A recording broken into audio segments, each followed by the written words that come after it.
love my HBCU. And boy, I love it, love it. I love it, love it. I love my HBCU. And man, I hope my team they won one. I hope my team they won one. Yeah, man. I hope my team they won one. I hope my team they won one. I tune into the HBCU Sports Lab to see if my team won or lost. If they lost, I'm quiet as a mouse. But if they won, keep tab. I'ma do the dab, yeah. Dr. Cavil, he know what he be talking about. Mike and Charles, they know what they be talking about. They compress the analytic data with the hip hop. If you know them like I know them, they gon' tell you if your team, if they won or lost, and who the ball. So listen to Professor, yes sir, and pay attention, cause he gon' teach a lesson. This is Dr. Cavil. We're inside the HBCU Sports Lab with Mike Washington and Charles Bishop. Mike Washington is still in the lab. I did get a chance to spend some time with Mike Washington on Friday, so I can testify that he is still breathing, working and breathing. Yeah, he is still alive and well. In fact, we want to send him a happy belated birthday, as his actual birthday was just yesterday, and got a chance to kick it with him a little bit, if you let us use that parlance, as they say. They're in Dallas, end up going to the Dallas Mavericks game and or having way too much fun, as many of the members of Alpha Phi Alpha Fraternity Incorporated were all together. The brothers, if you would, a little bit of Eta Gamma chapter, Delta Gamma chapter, Alabama A&M and Prairie View, with the twins doing their thing. Coach Payne, Mike Washington, a lot of us, and Alphas of Prairie View together, and just tomfoolery. Just a lot of old-fashioned fun. So welcome to episode 648 of Inside the HBCU Sports Lab radio show and podcast, the show covering for the sporting HBCU dash for all things HBCU sports for institutions large and small. From the NEIA to the NCAA, we share insights and information on the HBCU sports culture, HBCU athletic aesthetics, to facilitate the story of HBCU athletic programs and the business of HBCU sports. I'm your host, Dr. Kenyatta, along with my co-host, Mike Washington, Charles Bishop, filming from our home studios and sending a signal live, KSOH 1230 AM studios with the Texas Radio Hall of Fame, Ralph Cooper, I should say multi-Hall of Famer, and the beautiful home of Texas Southern University from Houston, Texas. With that being said, Charles, how are you doing today? I'm doing well, Doc. Feels good to be back home, back in Houston this week. Of course, spent all last week in New York, minorities in the sports outing with students from Texas Southern. They did a tremendous job in terms of representing Texas Southern, being in front of some of the top sports agencies, top marketing minds in the world. They got exposed to that, so it was great to be a part of that. So it's great to come back here, and I got right back in the mix, called games this weekend, Texas Southern and Arkansas Pine Bluff. So, it turned a few heads. So, we were right back in the mix of things. Yeah, the wrong team brought out the broom. Oh, they did. They brought their broom to Houston. A certain team that was not necessarily expected to. I should say it like that. But yes, credit to the Golden Line coming down to Houston, Texas, and having their own party in terms of getting it done. Kudos for them. Interesting. While the Grambling State Tigers went on down the road, 290, if you would, Prairie View, decided to bring their brooms too. So, hey, you talking about the Texas two-step. It was done a little differently this time. I know. They two-step right out of here, I tell you. With that being said, some of the agencies, what were some of the students that were able to get down that we was able to send? Texas Southern University, as the dean, I was excited about that opportunity. Certainly hear that they were extremely impressive. So appreciate you being able to make that work as lead professor, getting down there and representing for Texas Southern University. What some places do you recall that they got to visit? I know the NFL Players Association from that side, but they also got to do with some of these large really global, certainly national sporting agencies. Yeah, you mentioned the NFL league office, so they got an opportunity to visit there. But they visit Wasserman Group Sports Agency, as well as William Morris Endeavor Another big, huge sports agency, the Publicis Group. There in New York, Excel Sports Management, and then of course they got an opportunity to get in front of CAA Creative Artists Agency in terms of some of their clients that they had. So it was a tremendous opportunity. I want to shout out. There's a Texas Southern alumnus. That's one of the brand consultants at CAA, Taylor Hood. So she did a tremendous job in showing Texas Southern students around, and they got a tremendous opportunity to hold court with some of the brightest marketing minds in sports and entertainment. And they held serve for 3 hours. It was a meeting that probably would have been 30 minutes, but these students did such a bang up job. We were in there for about 3 hours. So it was a tremendous opportunity, tremendous learning opportunity, not just for myself, but definitely for the students. And in a couple of weeks, we'll be having our symposium here, AI HBCU Sports Ecosystem I should say series, where we will move forward ongoing, bringing in different components of sports and athletics, specifically looking more at the collegiate level. So excited to be able to bring some of the leading ADs, HBCU programs, and different individuals down here to speak to our students about getting in the business of sport. With that being said, before I turn it back to you, I'm going to talk about Fisk gymnastics. Specifically, the gymnast Morgan Price wins another national championship from HBCU Sports. She is getting it done, and she is for that Fisk University brand. Shout out to the coach that is leading this expertise in terms of what's going on here. History repeated itself on Friday. Fisk University Morgan Price cemented her legacy in collegiate gymnastics by winning her second consecutive all-around national championships at the Women's Collegiate Gymnastics National Invitational Championship, that's better known as WCGNIC,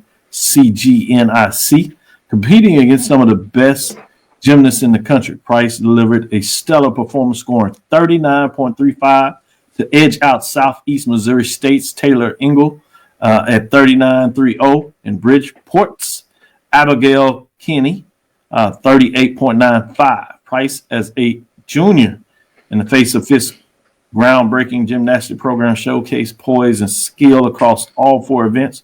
Her scores included, check this out, Charles, 9.775 on the vault, 9.85 on the uneven bars, and event high 9.9 on the balance beam, and 9.825 on the floor exercise.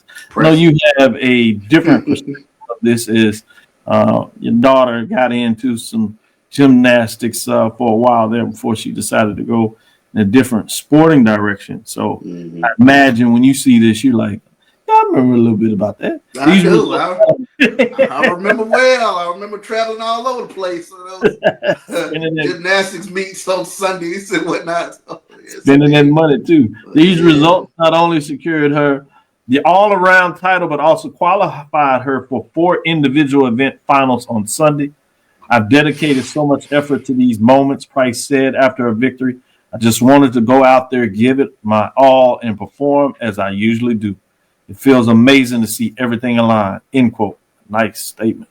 This championship marks another milestone for Price and the Fisk University Gymnastics program, which made history as the first HBCU team, collegiate gymnastics, to win. It's launched in 2022. Last year, Price became the first gymnast for a historically black college or university to win a national title, and she has continued to elevate the program's profile with her performance. Price continues to be a trailblazer for HBCU gymnastics. Big applause to the gymnast, if you would, Morgan Price. No doubt about it. No doubt about it. And I tell you what, to do it back to back, that speaks volumes. So yeah, it lets you know it wasn't no accident. We already knew that. She made sure she stamped on it. It's like, no, I'm here. I'm here for this. Exactly. What other news that you want to share out there that has you thinking twice at the time? Well, let's take a look at, and this is from today. We take a look at the SWAC Men's Golf Championship. Going to be kudos going out to the Florida A&M golf program, as it looks as though they will be winners from a team perspective, as they shot a plus 12. That SWAC Men's Golf Championship was, of course, at Robert Trent Jones Golf Trail at Oxmoor Valley in Birmingham yesterday and today. So FAMU looks like they will be the men's champion. And on the women's side, it will go to Alabama State. Oh, State So back in the winning circle. Alabama State back in the back in the winner's circle as they shot plus 74 today. So they get it done. So still waiting to see who the individual medalists are because we got some tie scores. But kudos to Florida State. I'm sorry, the FAMU men golf program and Alabama State women. Good stuff. Good stuff. Heard the other day that kudos for those two programs, but it looks like we have an interest from Jackson State getting back into the mix of golf. So back in the golf business. Yeah. So that's fascinating to see. That will be intriguing as we move forward to see what that looks like. Let me go in this basketball in some direction. Zaay Green, former UAPB star selected by Washington Mystics in WNBA Draft with the 32nd overall pick of 2025 WNBA Draft from former Arkansas Pine Bluff All-SWAC guard Zaay Green. Heard her name called by the Washington Mystics. The former HBCU star becomes the first Golden Lion to ever be selected in the WNBA Draft and the third SWAC player to be picked in the basketball 4 years. Green transferred to Arkansas Pine Bluff in 2021 after brief stints at the University of Tennessee and Texas A&M.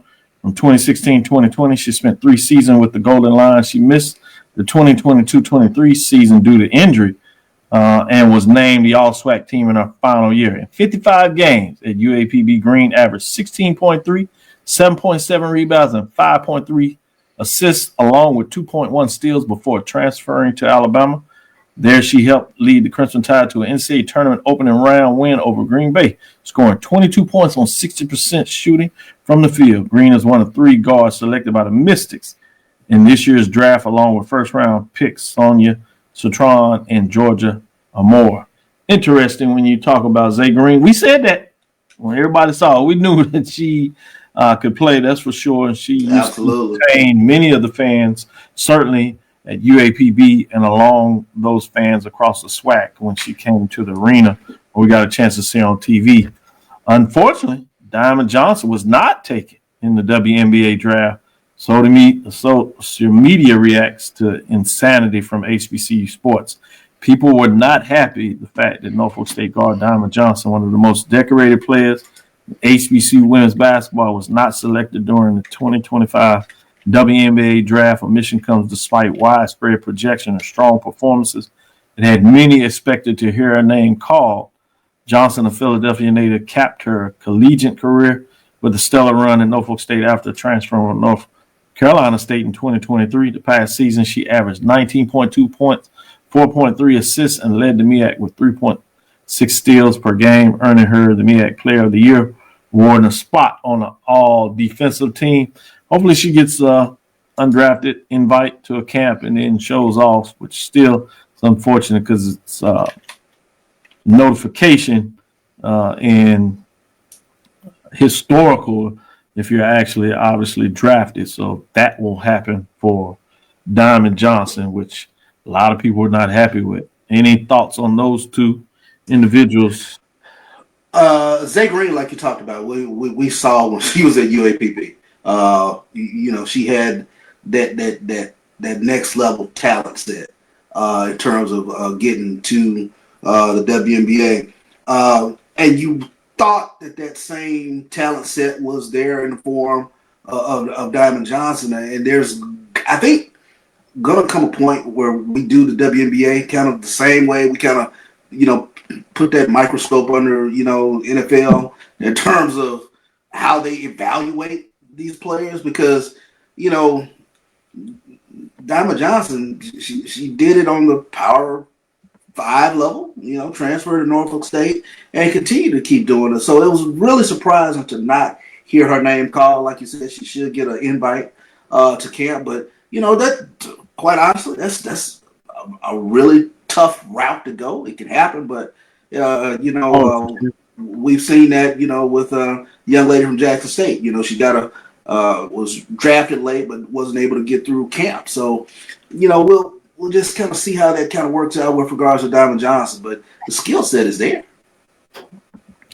Well, certainly what I thought, but we will keep pushing forward and ask those questions. With that being said, Charles, what other news that you want to share that's on your mind at this time? Let's take a look at the South Carolina State women. They clinched their third consecutive MEAC regular season title. The South Carolina State women's tennis team has secured the 2025 MEAC regular season championship following a 5-2 win over Norfolk State. The title marks the third consecutive regular season crown for the Lady Bulldogs. South Carolina State now stands at 11-4 overall and remains undefeated in MEAC play with a 6-0 record. The team is riding a 9-match win streak as it enters the final stretch of the regular season with 2 matches remaining before postseason play. So the Lady Bulldogs were led by head coach Hardy Judge. Will enter the 2025 MEAC Tennis Championship, which is scheduled for April 24th through the 26th in Cary, North Carolina, with their sights set on a 6th consecutive and 19th overall conference tournament title. Man, you can't stop these folks. They're getting it done like that. Interesting when you talk about just how dominant the program can be, and that's certainly an example of what that looks like. Got these tennis tournaments coming up. Yeah, fascinating to kind of see what that looks like. I also want to give a little nod to some of these coaching careers that come to an end. You have North Carolina Central's legend Davis Richard is back at the HBCU football this time as a coach. He certainly was a stellar in terms of his career. We got to cover him quite a bit. It was fascinating in terms of what that looks like.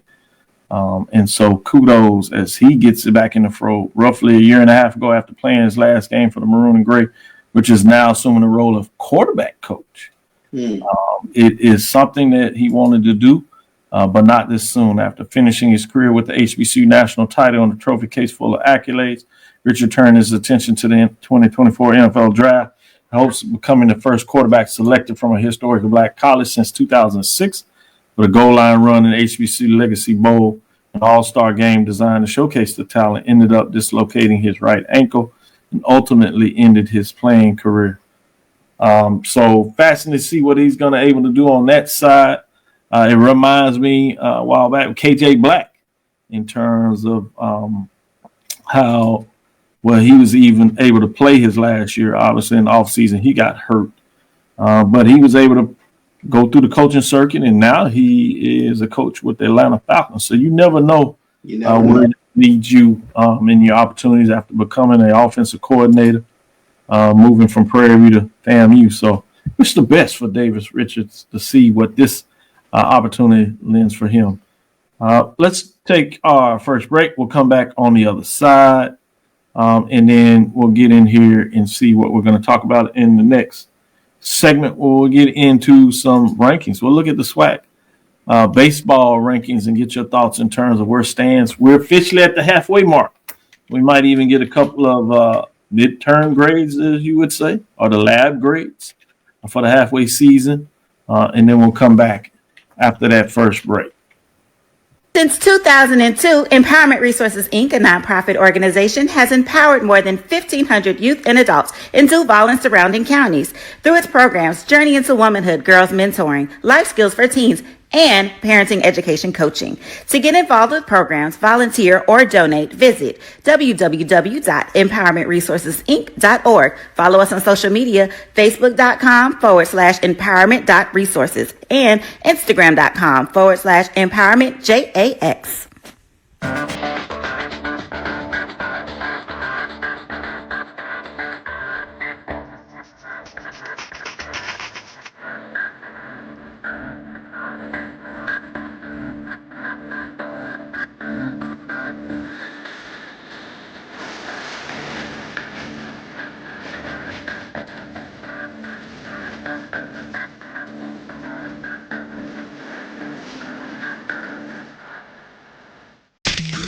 The human voice has always connected audiences with experiences. Major brands all across America have trusted Cover's voice time and time again. Conversational, powerhouse, intelligent. intelligent and sincere. That's the voice you need for your creative marketing process. KeaversVoice.com. Kever's Voice, Kever's Voice, KeversVoice.com. Always on, all the time. It's never too early to plant the seed, to share the tradition, and instill a sense of pride in your HBCU with your little ones. HBCU Pride and Joy Children's Boutique helps you share your school spirit with a wide selection of adorable kids apparel and accessories officially licensed from your favorite HBCU. Visit hbcupridejoy.com and follow us on all social media at HBCU Pride Joy on Facebook and Twitter. When it comes to professional learning, teachers deserve better.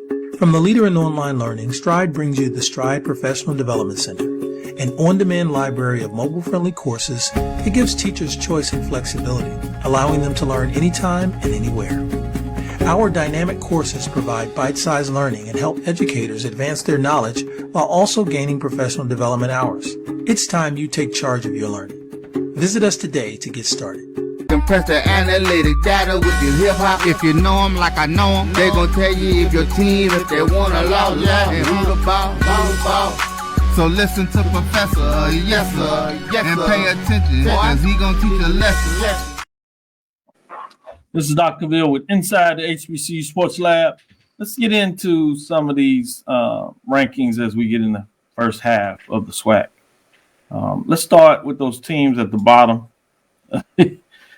Which has changed around after this weekend. We talked about in the intro a couple of teams bringing out the brooms. But currently what you have is Alcorn State Braves, 1-13, 5-26, losing streak of 1 in terms of what took place. You have Alabama A&M, 2-13, 9-26, lost 3. Prairie A&M University at 4-8, 8-27. They lost 10 straight. And then you have Mississippi Valley State at 5-7, who won their last game, got a win out of FAMU. Forced them into a tie to Bethune-Cookman. Wildcats at the top of the conference, but we'll talk about them in a little bit. But let's look at these 4 teams. If we break this down into thirds, if you would, we'll look at that bottom, last third of the teams. Let me start with you, Charles. Any of those teams are a surprise? And anybody in that group do you give above a grade of a D? Unfortunately, I can't. Prairie View is a shocker to me because I know the talent they got in the outfield. I mean, they got some serious talent, and unless they've had some injuries along the way, it is beyond shocking to me that they've lost 10 in a row right now. And you never know with regards to arms in the bullpen in terms of whether they've had some injuries there, but it's going to struggle, and they have too potent an offense to see them where they are right now. Yeah, they're struggling pretty big there. Let me go to Brandon and see his thoughts on these 4 teams. Anybody there that you give above a grade of a D? Are you like Charles and I like, okay, Charles. Yeah, this is brutal. No curve for Charles. He got a curve ball, but he ain't curving no grade. I got more. Look, I gotta kind of agree with Charles on this one. This is brutal to put it bluntly. I mean, and you touched on it. I mean, 10 in a row. You got the longest losing streak in the conference. If you combine the losing streaks of every other team in the conference, you still wouldn't get to 10. So they're really struggling right now, and they're not playing some quality baseball at all. So yeah, I'm not sure what's going on down there. But yeah, when you look around the conference, I know the last time we were on here, we talked a little bit about baseball and you look at the top of the conference and look who's there again, Florida A&M and Bethune-Cookman. So I don't know how the seeding in the tournament will shake out, but it's looking like they could see each other again in the finals of the conference tournament. But yeah, there's a lot of teams struggle. Yeah, no problem. I'm gonna flip it up a little bit here and do this in terms of the quadrants. I said 4, but I'm doing this in 3 because I want to sneak Valley up a level. I think where people thought they were, they may get in a better grade. Maybe they got a C. So I'm going to see and ask you specific on them. But when I add that in, I want to go with Jackson State that sits at 5-10, the same record as Valley in the conference standing. They've won a game. You have Southern that's won their last 2. They have a loss to the Braves that opened up that series, but they would jump back and get 2 out of 3. So you have those 3 teams. Let's see Valley State, Jackson State, and Southern. With Southern, they're sitting at 7 and 8. They've won a couple of games now, so they've kind of crawled out that hole that you had them early. But what do you give Valley at this point? Do you stick them with a D? And we're moving up. The Jackson State and Southern, do they get a C, or do you have a different framework based on expectations? We'll go with you again, Charles. What are your thoughts? Actually, Valley getting to 10 wins, that to me resonates. In terms of where they've been, so I can probably have them right at a C-. I mean, they're still, working through the kinks, in terms of that baseball program. But it caught my eye that they've gotten to double-digit wins, and I don't know if Valley has got a double-digit wins. In I'd have to go back and take a look at and see whether they've gotten double-digit wins over the past few years. Good stuff. Let me go to you, Brandon. Valley, because they were picked to finish last, do you do more than a D for them? In Southern Jackson State, these are programs. Southern a little sending now, so maybe a little different there. Do you give them more than a C, or because of expectations, do you grade them a little harsher there? Well, I might give Valley a D plus because, like you said, with them being picked to be in the basement of the conference and them getting the double-digit wins, I don't think that's something that a lot of people had on their SWAC baseball bingo card heading into the season. So I would give them a D plus. And then, like I said, when you look at Southern, which seems to maybe be on the verge of picking it up a little bit, but you consider historically how that program has been. They're still kind of underneath the Mendoza line from their program and their expectations. So when you look at that, I kind of gotta knock you a little bit, and I gotta slot you at a C- for that because you're competing with your own expectations. And not to slight Alcorn, but Southern has that they can't lose a game at Alcorn. That was shocking to me this weekend. I couldn't believe that. And I'm trying not to slight Alcorn on that, but come on. Wow. Okay. All right. Let me keep it moving because that was a tough one. He sounded like a professor. He's a little bit upset there. Next 3, Arkansas Pine Bluff, 6-6. They got a big sweep coming here to Texas Southern, winning 3 straight games. You got Grambling State has kind of righted their ship. They're sitting right there at 10-5. They've won 4 straight games to include in that. And then you have Texas Southern that fell, I should say, to 10-5. That puts them still in this second quadrant, if you would, in terms of the top there. But they've lost 3 straight. I went in there as probably Arkansas Pine Bluff at 6-6. But depending on where you thought they would start the season, you might look at them a little different.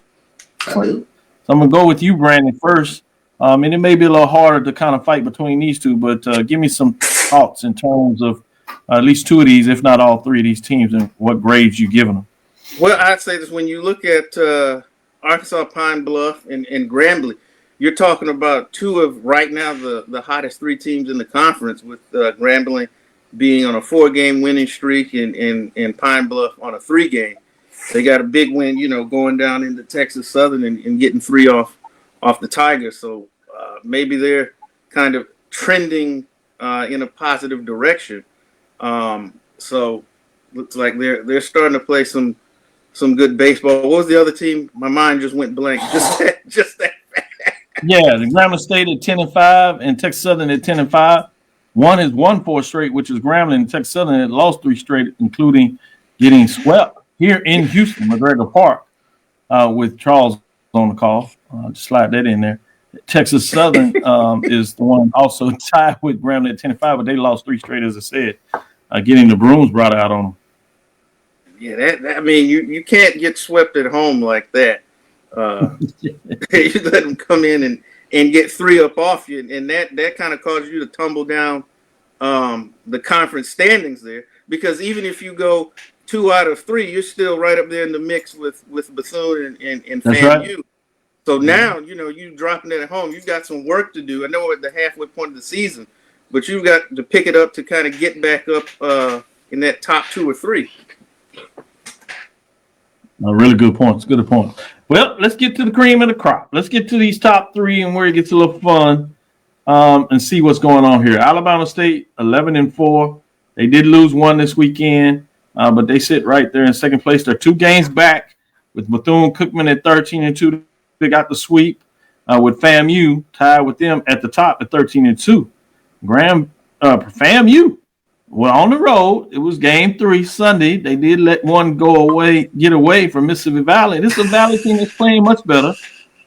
Adrian Crook. I see you. Hey man, they say Grambling cheating on the test, man.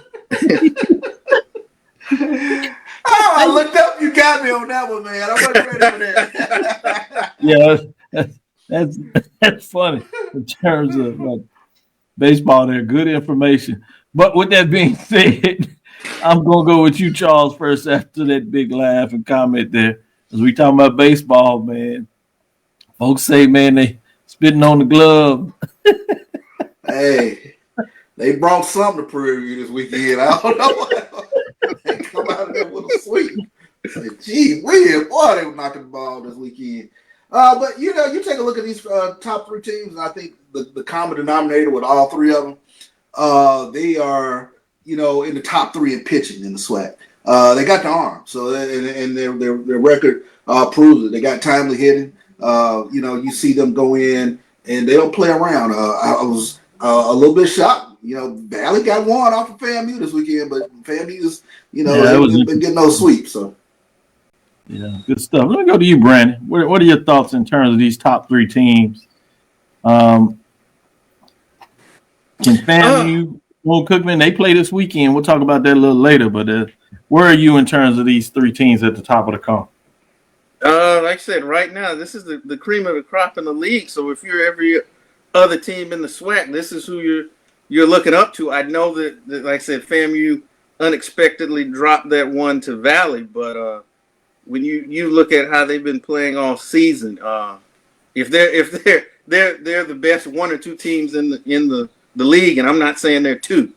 And like I said, they've got the hitting and the arms and the way I look at it, if you want to go through and get the SWAC title, it's got to come through Tallahassee.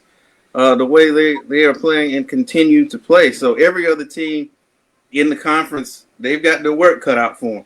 So when we look at grading these top 3, I think, I'm reticent to pull out A's, but I can definitely give out a couple B's here, maybe a B+ to FAMU. But no.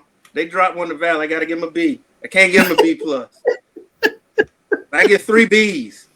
3 B's. That's fair. Man, how you not gonna give Bethune-Cookman an A?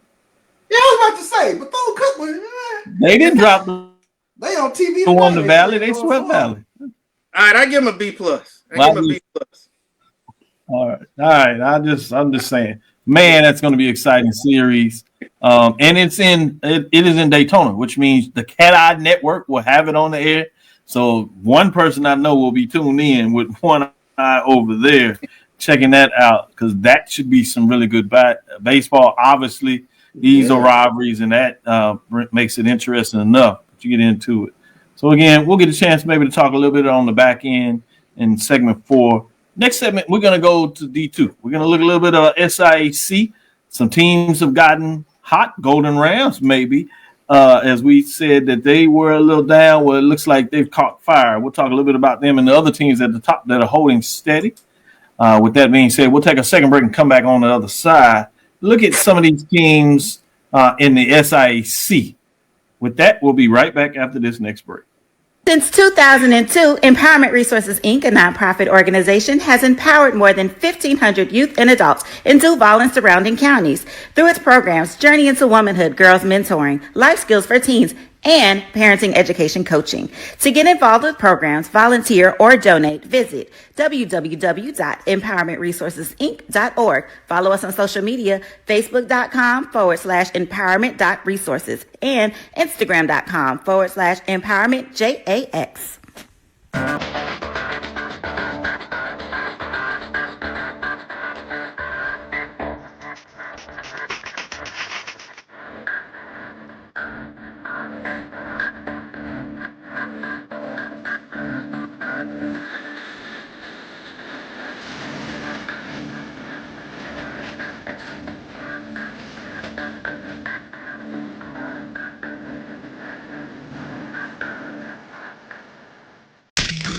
The human voice has always connected audiences with experiences. Major brands all across America have trusted Kever's voice time and time again. Conversational, powerhouse, intelligent, and sincere. That's the voice you need for your creative marketing process. KeaversVoice.com. Kever's Voice, Kever's Voice, KeversVoice.com. Always on, all the time. It's never too early to plant the seed, to share the tradition, and instill a sense of pride in your HBCU with your little ones. HBCU Pride and Joy Children's Boutique helps you share your school spirit with a wide selection of adorable kids apparel and accessories officially licensed from your favorite HBCU. Visit HBCUPrideJoy.com and follow us on all social media at HBCU Pride Joy on Facebook and Twitter. When it Compress the analytic data with your hip hop. If you know them like I know them, they gon' tell you if your team, if they compress the analytic data with your hip hop. If you know them like I know them, they gon' tell you if your team, if they wanna law, and who the ball. So listen to Professor, yes sir, and pay attention, cause he gon' teach a lesson. Well, this is Dr. Cavil inside the HBCU Sports Lab with Professor King and Professor Bishop. Let's get in this SIAC team. There's some teams struggling over there too, starting with Kentucky State. They're just 1-24 in conference, 3-32 overall. They lost 9 of their last 10. And so they're on the struggle bus for sure. We got Lemoyne Owens at 7-19, 14-23, and 7 in their last 10. Tuskegee are not playing good baseball. 9-18, 13-28, 2-8 in their last 10, and then Morehouse down there with them. So at Morehouse Tuskegee rivalry is still good, but in this case not in a good way, as they are 9-15, 15-18 overall, and 4-6, a little better over their last 10, but still struggling. I'm not much what you can say in terms of that. I guess we can look at grades. Which direction, Charles, are you going with the grade of these 4 teams? Do you give them collectively one type of grade, or are you going to selectively give one of them worse? I guess Kentucky State, it's hard to even get them in the D framework. Yeah, I was about to say, I was going to try to maybe give them a B. No, you got one game on the ledger. I can't even get you. What did you say? F square? That's a Cavil special on 1-24. So, Oh man, it's tough. I tried Kentucky State. Brandon, do you see any way up there that you're gonna try to help the thoroughbreds out, or are you in the same vein? The other 3, maybe some D's, and Kentucky State is hard to push them up, even with the curve. Look, go ahead and just walk Kentucky State out to the glue factory, because it's a 1 and whatever. They're 1-24. So, I mean, there's not much to say about the bottom 4 here. So, yeah, I'm gonna give Kentucky State an F cubed, and I'm going to give the other 3 Fs right now. Yeah, 3 Fs and an F cubed. He didn't add it to my stuff. He didn't put a cube in it. We're gonna look at the next three. I'm gonna slide Benedict up a little bit, and you maybe see why when we get to them. I'm looking at these three. Clark Atlanta. They're 5-5 in the last 10, but they're just 12-16 in terms of conference play. 17-19, not too far out of that 500 mark, sitting right there. You got Lane that's 11-12 in conference play, 11-24 overall. 2-8 in the last 10, so struggling as of late, along with Miles, that has a winning record in the conference, 13-12, but they have struggled of late. They're 18-20-1 overall, but they're just 2-8 also, along with Lane in their last 10. So they need to find some wins quickly before they find themselves totally out of the race, even for those top seeds from now. So let's look at those three, if you would. Clark Atlanta, Lane, and Miles. What do you look at those three teams, Brandon? Where are you going with your gradings? So Clark is 5-5 in the last 10, and you touched on Lane and Miles respectively are 2-8. Miles, they just coming off getting swept by Albany State.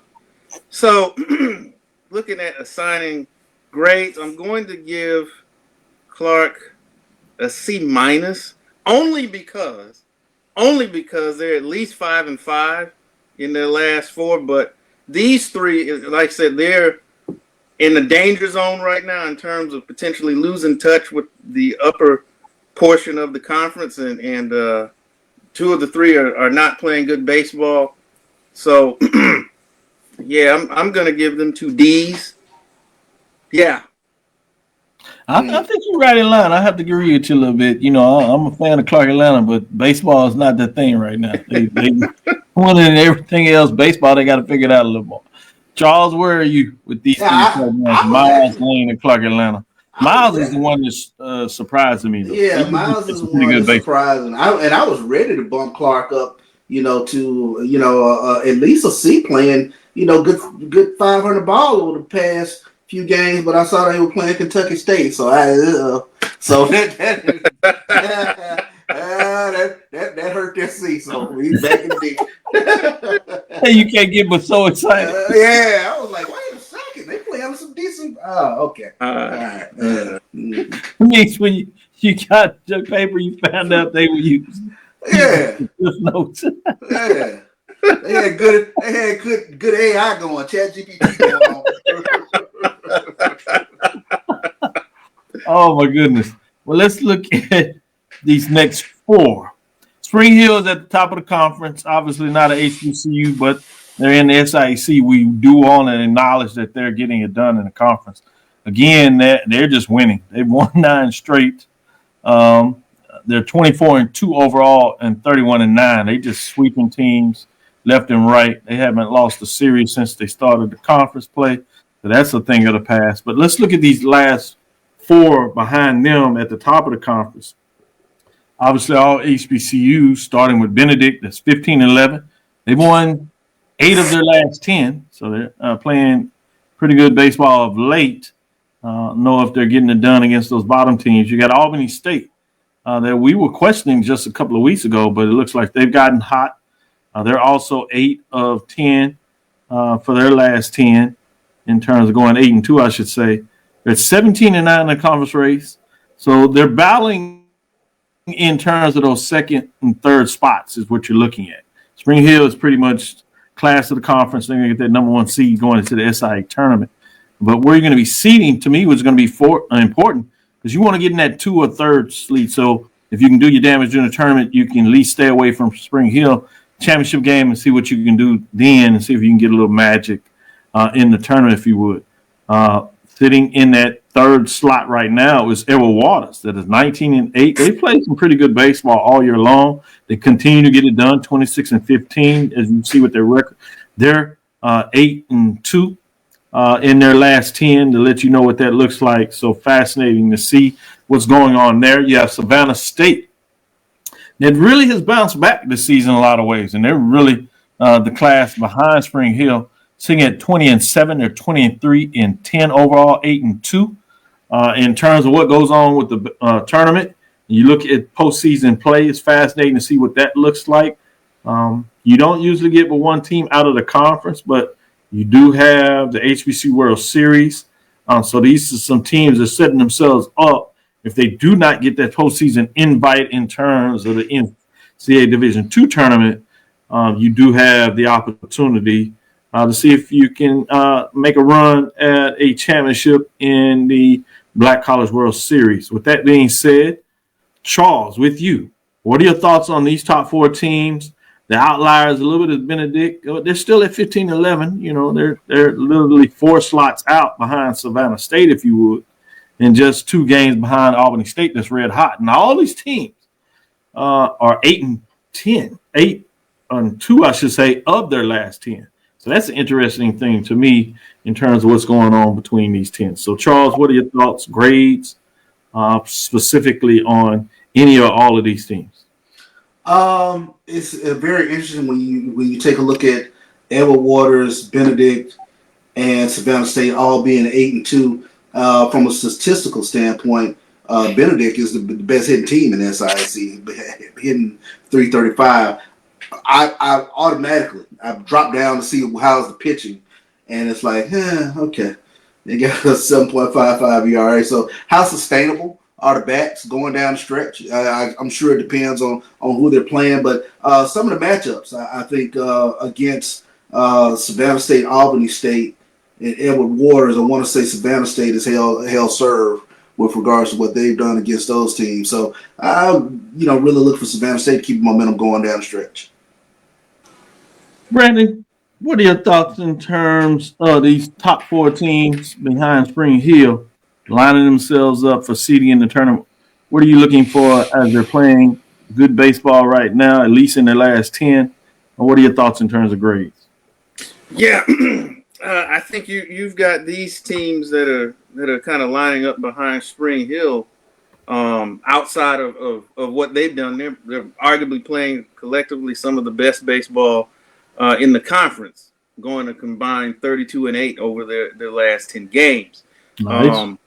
And so when and we talked about it, the couple weeks ago, Albany State looked like they were just floundering around, and like I said, they've picked it up. They picked it up, yeah, big time. They had one of their players was pitcher of the week. I think he's 8-1 on the season, so they're coming into their own and playing baseball, the best baseball heading into the tournament. But in close, I'm going to say this: they close it out against Kentucky State, so womp on that. I mean, you should they should take care of business on that. So with that being said, I'm going to give 3 B pluses for these teams because there's one A+ team in the conference, and that's Spring Hill. But they've these other 4 they've picked it up, so now I can confidently give them B pluses. Good stuff. Good stuff. Nothing to get too excited about over next week.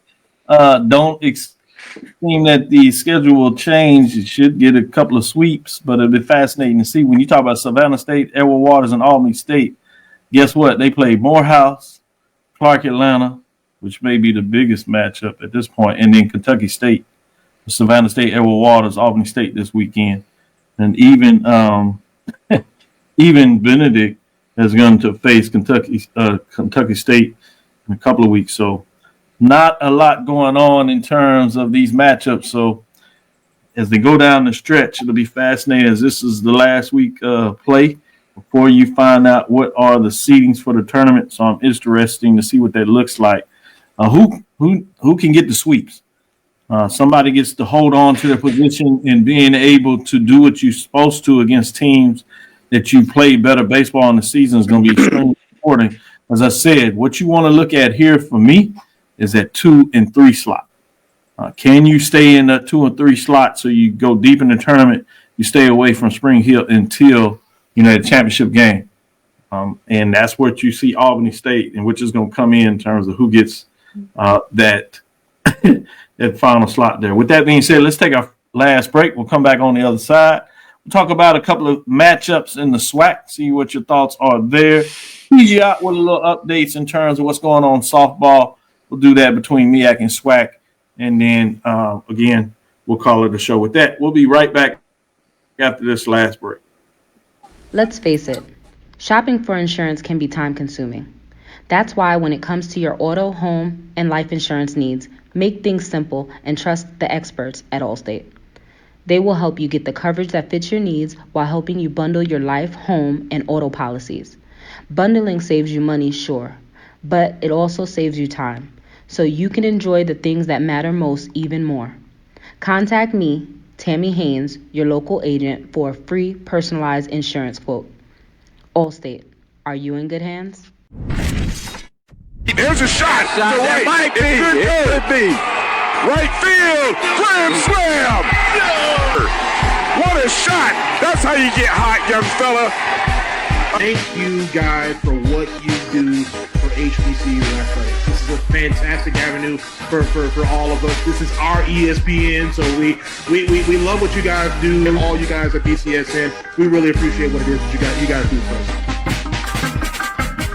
Are you hungry for authentic Caribbean food like jerk chicken, oxtail, red snapper, shrimp, tofu, and rasta pasta? Well, find your way over to Mango's Caribbean Restaurant, 180 Auburn Avenue, right next to Royal Peacock in downtown Atlanta. Them belly full, but we hungry. Mango's Caribbean Restaurant, open daily from 11 a.m. to 10 p.m. And on Friday and Saturday, we're open till 4 a.m. Come to Mango's and put some spice in your life. Oh, we've got a good thing going.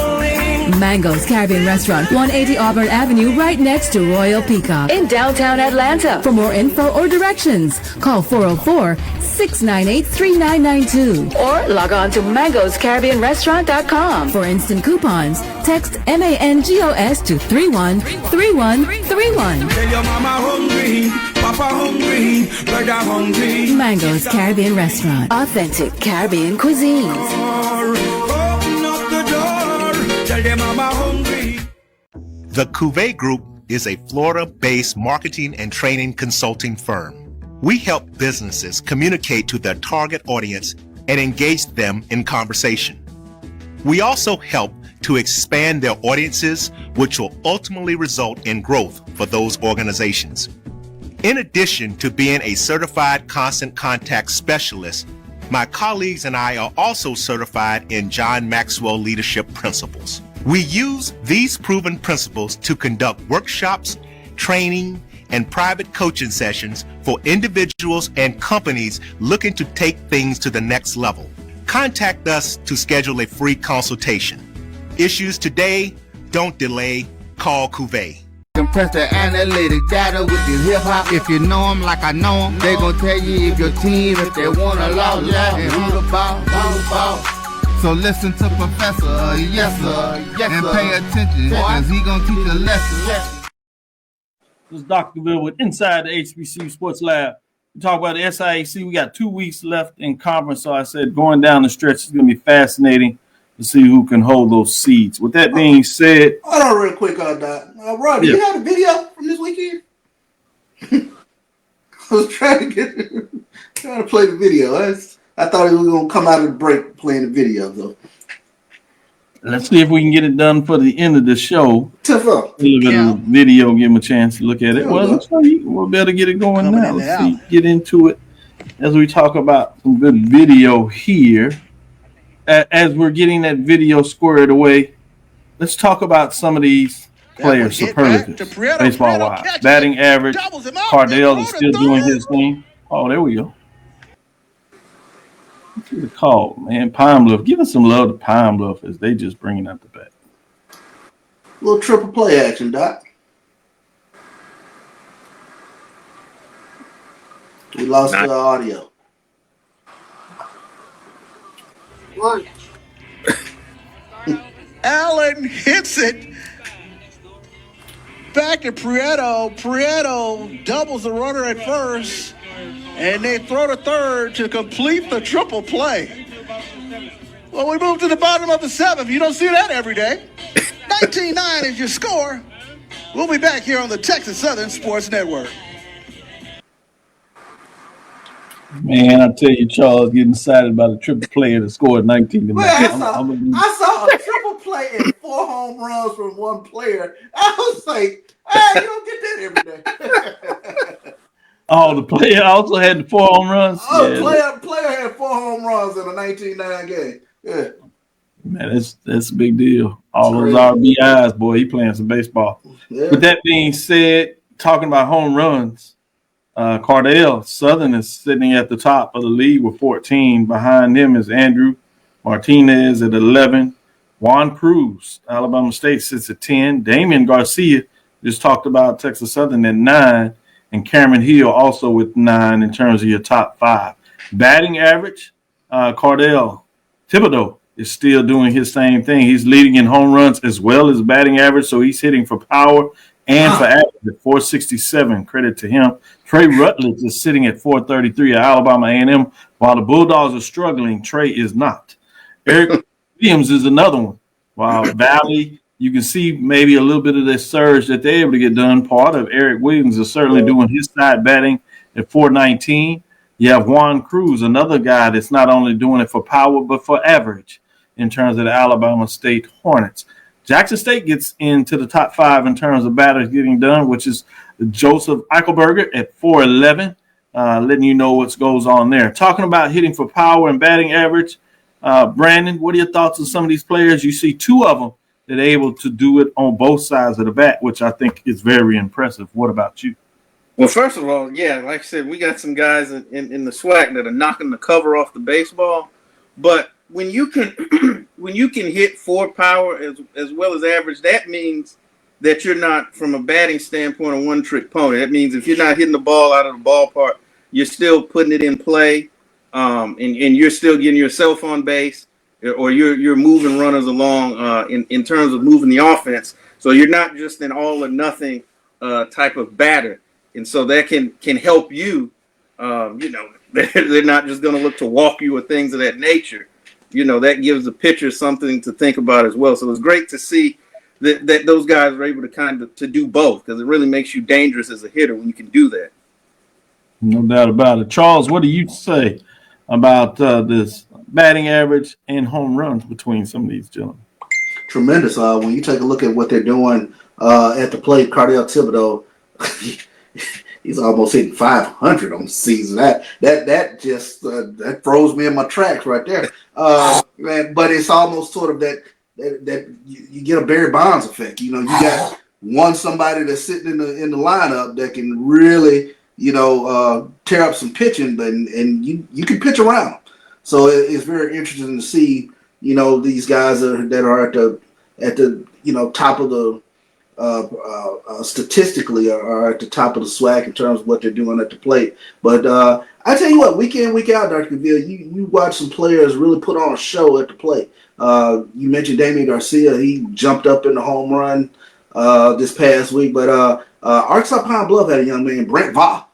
He's one of those type players as well. They couldn't get him out. He was on base all weekend. So it's very interesting to see some of these players that are taking advantage of some of the pitching in the SWAC.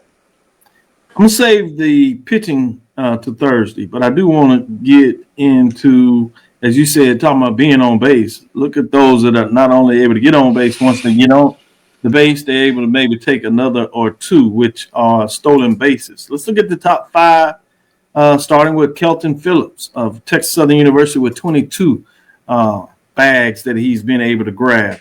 You have Jacoby Ratcliffe with 25 for Southern, getting around those base paths in terms of taking them on his own. Jackson State's own Jordan McClatty is 26 in terms of what he's able to do.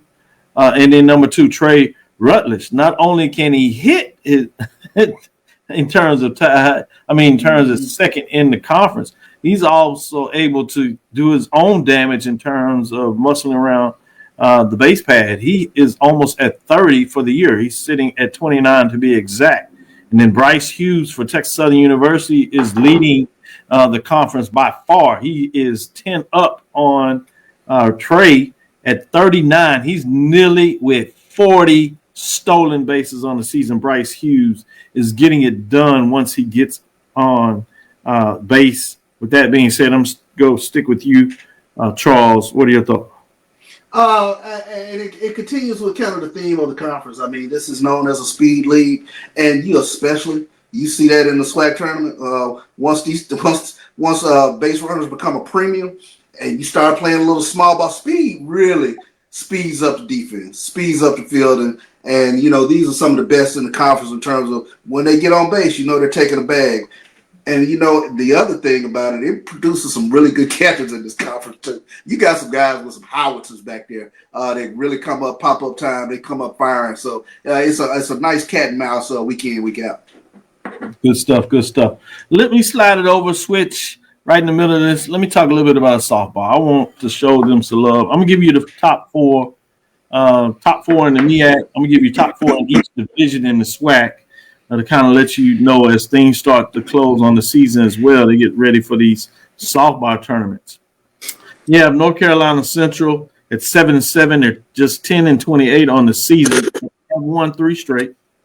You have Morgan State sitting at 9-6, 13-23. They've lost 4 though, so they're sliding. You have Norfolk State that are holding it down at 11-4. 18-17. They lost 1 in terms of the last series. And then you have Howard that's really getting it done, holding it down with 3-game lead in terms of the loss column. They sit at 14-1, 20-17 on the season. They've won 9 straight, so they certainly are hot on that side. When you talk about the SWAC, let's look at those top 4 in each division. We'll start with the East. For FAMU, the Rattlers are getting it done over there. They've won 5 straight. They sit at 14-4 in conference play at 18-17. But 1 game behind them in the loss column is Bethune-Cookman. Sit at 12-5, 19-23 on the season, and they've won 6 straight. So they're playing some good softball. Alabama State, just 3 back of the lead of FAMU. They sit at 11-7, 13-29. They've won 1 straight as they had a tough conference play this week. And then Jackson State is sitting in that 4th slot right now at 10-7, 20-19. They have lost 1. So let's go from the East to the West. What we see in terms of the top 4, I start with Grambling sitting at 7-7. They lost 3 straight, so they just got swept. But you got Southern at 8-7. They lost 1. Texas Southern sitting at 11-7. They've won 1 of their game series they had this past week. You have Prairie View, 14-3. Nice little cushion, if you would, in terms of leading the West Division. They swept Pine Bluff this past weekend on the road. They sit at 20-17. So, gentlemen, just wanted to give you a little update in terms of what's going on the softball side of things. Not too many things are really surprising anybody, but these rivalry series should be interesting when you talk about Prairie View and Texas Southern fighting it out for the West Division, and then FAMU and Bethune-Cookman, which really is in a tight one. So it'll be interesting to see what that looks like going down the stretch. What I wanted to ask you, though, back to baseball as we kick off the second half of the conference play. We got 15 left in terms of the first 15 being played. Remember, this year you got a straight division, straight conference, no divisions, I should say. And now you have a big rivalry game this weekend. It's the top on my list. I kind of teased it out, which is Florida A&M Bethune-Cookman. You also have Southern at Arkansas Pine Bluff. Interesting in this, both of these teams are playing relatively well. One of these teams gets to make a statement if they can get 2 out of 3, somehow bring out the brooms. They're really going to do themselves a favor in terms of seeding in the tournament and, more importantly, just playing some good baseball. Then you got the rivalry game in Texas. Both of these teams need these games. Prairie View is struggling mightily. Texas Southern just got swept. Prairie View obviously got swept. In fact, they've gotten swept in terms of 2 of their last conference season conference, I said matchups, I said series, I should say. So I'm intrigued from that one, if anything other than that. Alabama State and Mississippi Valley. Alabama State cannot afford to find a way to not get the sweep, but they're on the road, and Valley has showed you that they can play some baseball. So it wouldn't stun me if they get 1, but that wouldn't help the Hornets in terms of where they sit. So that's another reason to kind of keep your eyes on that. Then you have Alcorn State versus Grambling State. Yeah, this is an old rivalry game between state borders. Alcorn State is struggling. Grambling State just got a sweep. They want to continue their momentum.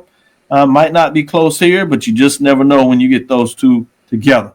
Then you have Alabama A&M, Jackson State. This is from the old East Division. Alabama A&M struggling. Always seems to find a way to play decent, but they're on the road, and Jackson State really needs to find a way to get the brooms going if they're going to make a move. That being said, I told you about the series, 6 conference games this week. Brandon, what are your thoughts? Which one kind of excites you, or two to keep that wants to have your eyes fixed on what you're going to be looking at for some of the baseball playing in the SWAC this weekend? You know, naturally, you would gravitate toward looking at when anytime the top 2 teams in a conference get it on. And so that goes without saying. You know, obviously, they've been kind of showing the way all season.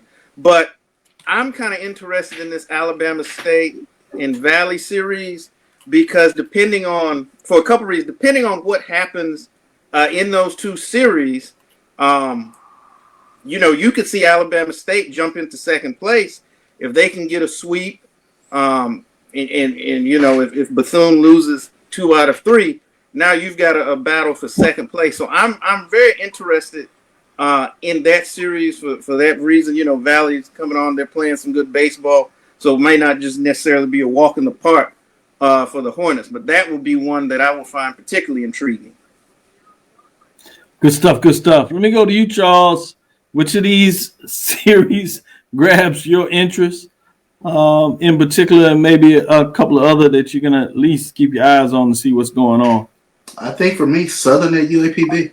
That one all of a sudden kind of sticks out for me because UAPB kind of turned some heads. They came in. Southern was on Texas Southern was on a 7-game win streak until UAPB came into Houston this past weekend and swept them. So now, you know, when I start taking a look at the back half of the season, to me, I'm trying to look and see, are these quote-unquote blue blood programs, Southern, Jackson State, are they going to make a run? And when you start taking a look at, you know, Jackson State's schedule going forward, there is no Bethune-Cookman, there is no FAMU sitting out there for them to deal with. They got Alabama A&M this series. They go to Alcorn.